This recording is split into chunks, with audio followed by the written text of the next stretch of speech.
नमस्कार, मैं डॉक्टर सुनील।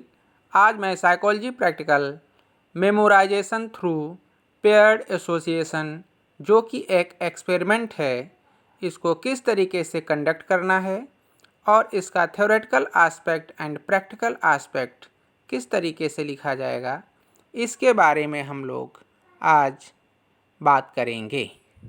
इसमें ध्यान देने की ज़रूरत है कि इसमें हम 3 तरीके के कार्ड लेते हैं और हर टाइप में 4-4 कार्ड लेते हैं और उस कार्ड में ध्यान देते हैं कि जो पहला टाइप होता है वो मीनिंगफुल होता है। उसमें दोनों साइड में मीनिंगफुल वर्ड्स लिखे जाते हैं। जो दूसरा टाइप होता है उसमें मीनिंगफुल एंड मीनिंगलेस, यानी कि एक तरफ मीनिंगफुल वर्ड लिखा जाता है और दूसरी तरफ मीनिंगलेस लिखा जाता है। और जो तीसरा होता है वो होता है मीनिंगफुल वर्ड्स एंड दूसरे साइड में नंबर्स। ये हमने इसमें लिया हुआ है और भी आप चाहें तो दूसरे तरीके से कार्ड को यूज़ कर सकते हैं। इस प्रैक्टिकल में हमें ये देखना है कि व्यक्ति किस तरीके से किसी चीज़ को मेमोराइज या याद कर सकता है। तो सबसे पहले देखिए, इसमें जो हमने बताया आपको मीनिंगफुल एंड मीनिंगफुल वर्ड, तो इसमें आप देखिए एक साइड में मीनिंगफुल वर्ड लिखा हुआ है और इसके दूसरे साइड में भी मीनिंगफुल लिखा गया है। फिर दूसरा है मीनिंगफुल एंड मीनिंगलेस। तो ये देखिए मीनिंगफुल और दूसरा है मीनिंगलेस, यानी कि इसमें मीनिंगफुल नहीं है और इस तरीके से आपको बनाना है जिसमें कि मीनिंग ना निकले और इसमें देखना है कि किस तरीके से याद किया जाएगा। तीसरा टाइप जो है वो है मीनिंगफुल एंड नंबर। तो इसका ये देखिए मीनिंगफुल एंड नंबर्स। अब आपको ये चीज़ देखनी है कि इसको करना किस तरीके से। तो इसमें आप 2 सेकेंड के लिए आप कार्ड दिखाएंगे और उस कार्ड को दिखाने के बाद आप दूसरे साइड में दिखा देंगे और उसको रख देंगे। और ये जो दिखाएंगे आप, इसको दिखाने के लिए स्टॉप वॉच होगा और इस स्टॉप वॉच के द्वारा आप देखेंगे कि टाइम हमने ठीक ढंग से नोट किया है या नहीं नोट किया है। दूसरी बात, आप सारे कार्ड्स को एक साथ दिखाते हुए चले जाएंगे दोनों साइड और उसके बाद से आप फर्स्ट साइड दिखाएंगे और दूसरे साइड में कौन सा वर्ड है ये आप सब्जेक्ट से पूछेंगे। अब सब्जेक्ट अगर सही बताता है तो आप अपने ऑब्जर्वेशन टेबल यानी एक रफ टेबल बना लीजिए और उसमें देखिए कि हर वर्ड्स के आगे सब्जेक्ट आपका वर्ड्स सही बता रहा है या नहीं बता रहा है। अगर वो सही वर्ड्स बता दे रहा है तो आप उसके आगे सही का टिक लगाएंगे और अगर नहीं बता पा रहा है या गलत बता रहा है तो आप उसको क्रॉस कर देंगे।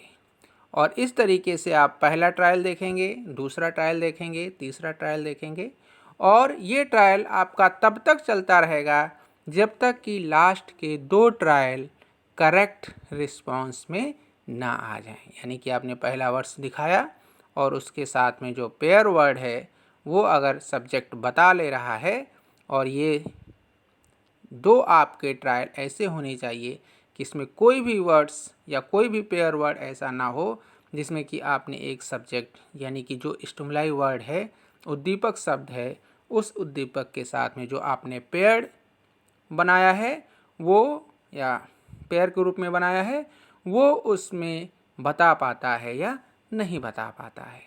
लास्ट के 2 ट्रायल करेक्ट हों तभी हम इस एक्सपेरिमेंट को रोकेंगे, अदरवाइज हमारा ये ट्रायल्स चलता रहेगा। हो सकता है कि एक ट्रायल आपका पूरा सही आ जाए और आप दूसरा ट्रायल कंफर्म करने के लिए कि इसमें भी सारे सही हो जाएं और उसमें किसी एक वर्ड्स का रिस्पॉन्स अगर गलत आ जाता है तो आपको फिर से 2 ट्रायल करने होंगे जो कि सही आ जाएं। अब इसको आप लिखेंगे किस तरीके से। तो इसमें देखिए सबसे पहले आएगा थ्योरेटिकल एस्पेक्ट। थ्योरेटिकल एस्पेक्ट में मेमोरी, फिर मेमोरी के types, sensory memory, short term memory and long term memory. तो ये सेंसरी मेमोरी के बारे में बताया गया है, फिर शॉर्ट टर्म मेमोरी के बारे में बताया गया है, और फिर लॉन्ग टर्म मेमोरी के बारे में बताया गया है। तो इस तरीके से देखिए, ये मेमोरी के बारे में बताने के बाद फिर जो कुछ और टाइप्स हैं उनके बारे में भी बताया गया है कि कौन कौन से मेमोरीज होती हैं। फिर ये टाइप्स है फोटोग्राफिक एंड पैरानॉर्मल। फिर उसके बाद से आएगा mechanism of the process of memorisation, इसके बारे में बताया गया है। और फिर देखिए आप elements of memory. Elements of memory में क्या आएगा? Learning, retention, recall and recognition. तो ये पहले लर्निंग बताया गया है, ये देखिए, फिर रिटेंशन, फिर रिकॉल एंड लास्ट में रिकॉग्निशन।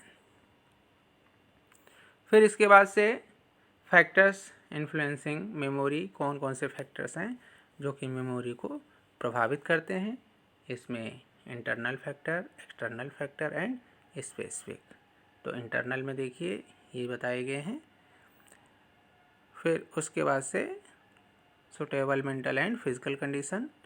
फिर उसके बाद से है मेंटल सेट, फिर अटेंशन, फिर टेंशन, और इसके बाद से आएगा एक्सटर्नल फैक्टर। एक्सटर्नल फैक्टर में एटमॉस्फेयर, नॉइस, फिर physical condition and specific factors. ये आपका थ्योरेटिकल एस्पेक्ट होगा। और इसमें और भी आप ऐड कर सकते हैं बुक से लेके, और मेमोरी के बारे में जितनी भी जानकारी आप थ्योरेटिकल एस्पेक्ट में लिख सकते हैं आप इसमें लिख दीजिए। फिर उसके बाद से आएगा आपका प्रैक्टिकल एस्पेक्ट। प्रैक्टिकल एस्पेक्ट में सबसे पहले जो कि अभी तक आपको हम बताते आए हैं, चाहे वो टेस्ट हो चाहे वो एक्सपेरिमेंट हो, लिखने का तरीका लगभग एक ही होता है। सबसे पहले हम ऊपर लिखते हैं नेम ऑफ द टेस्ट या नेम ऑफ द एक्सपेरिमेंट। चूँकि ये एक्सपेरिमेंट है तो हम इसमें नेम ऑफ द एक्सपेरिमेंट लिखेंगे। तो इसका नेम जो है मेमोराइजेशन थ्रू पेयर्ड एसोसिएशन कहीं कहीं, या मेमोराइजेशन बाय पेयर्ड एसोसिएशन भी हम लिख सकते हैं। फिर इसका ऑब्जेक्टिव कि किस तरीके से एसोसिएशन मेथड को हम यूज़ करके इसका मेमोरी कर निकाल सकते हैं, या इसके बारे में to study the process of memorisation through paired association method.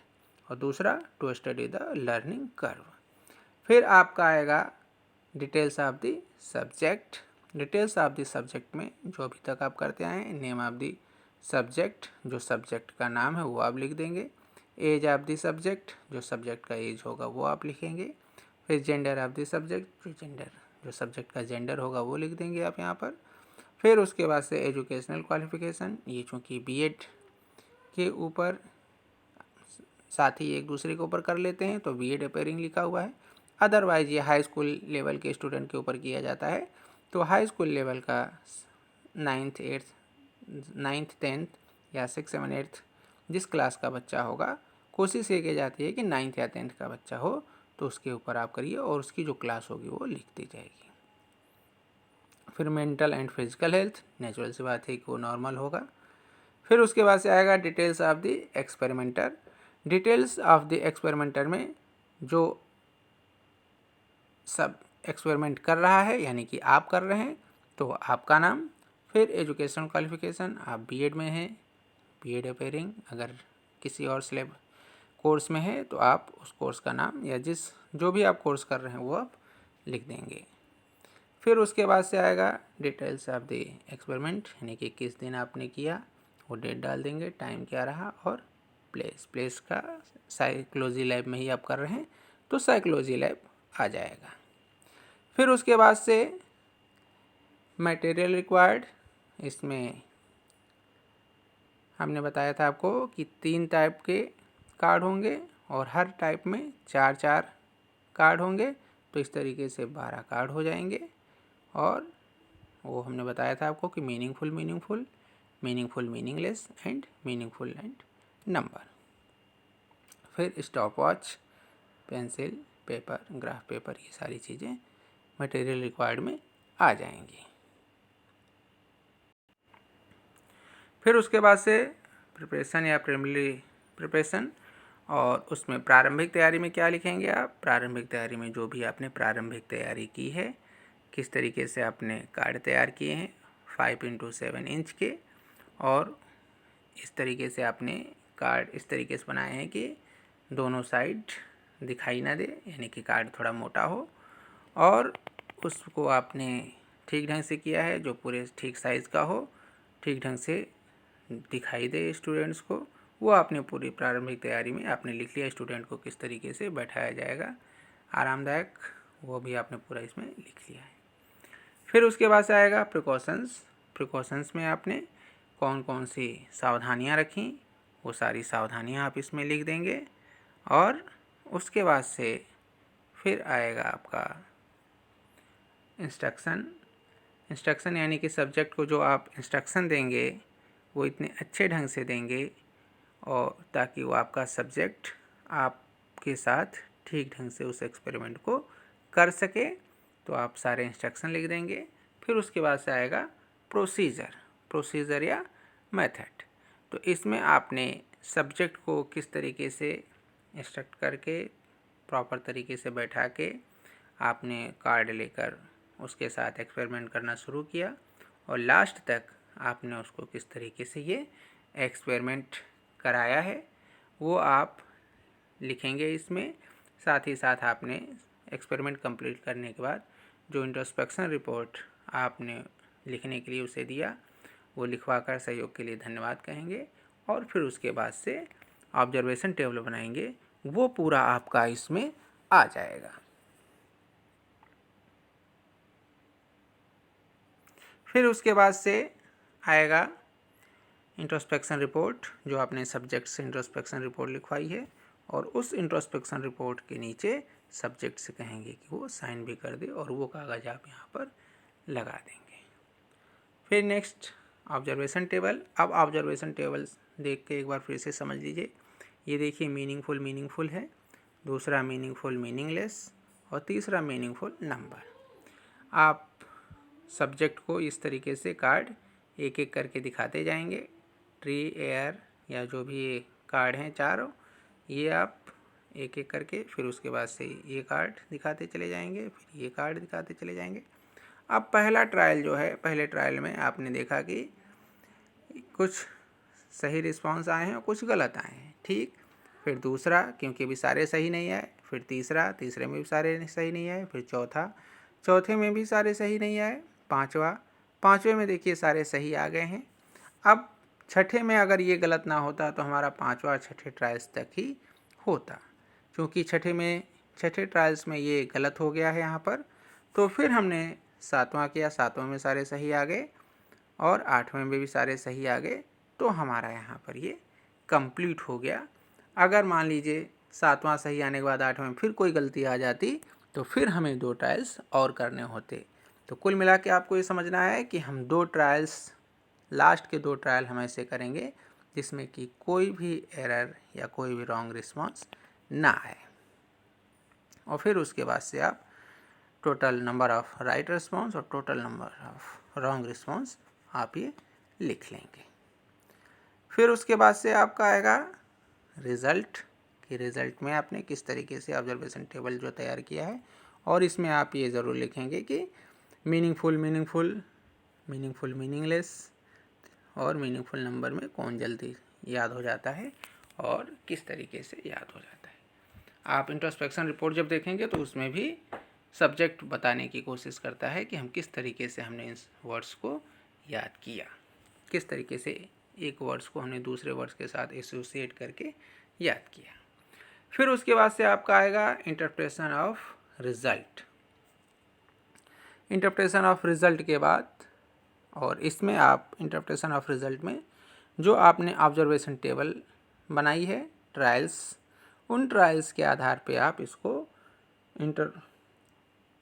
Interpret करेंगे, और इसमें आप बताएंगे कि मीनिंगफुल किस तरीके से सब्जेक्ट ने याद किया, मीनिंगलेस किस तरीके से याद किया, और मीनिंगफुल नंबर्स किस तरीके से याद किया। तो ये सारी चीज़ें आप trial 1, trial 2, trial 3, trial 4, trial 5, trial 6, trial 7 and trial 8। ये सारे ट्रायल वाइज अब बताते जाएंगे कि किस तरीके से सब्जेक्ट ने meaningful, meaningless and meaningful number याद किए, किस तरीके से उसने एक वर्ड्स के साथ दूसरे वर्ड्स को एसोसिएट करके याद किया, ये पूरा आप इसमें बताएंगे। ये पूरा ट्रांसलेशन है। फिर उसके बाद से आएगा ग्राफिकल प्रेजेंटेशन, जो आपने सब्जेक्ट के साथ किया है, उसका ऑब्जर्वेशन टेबल बनाया है, तो उसका 2 टेबल ग्राफ बनाया जाएगा। एक तो आएगा जो रॉन्ग रिस्पॉन्स है और दूसरा होगा जो राइट या करेक्ट रिस्पॉन्स है। तो ये रॉन्ग रिस्पॉन्स के आधार पर बनाया गया है और फिर इसकी ये व्याख्या की गई है कि किस तरीके से उसने ट्रायल में एक ट्रायल में कितनी गलतियाँ की और धीरे धीरे सुधार होता गया और लास्ट में रॉन्ग रिस्पॉन्स 0 हो गया।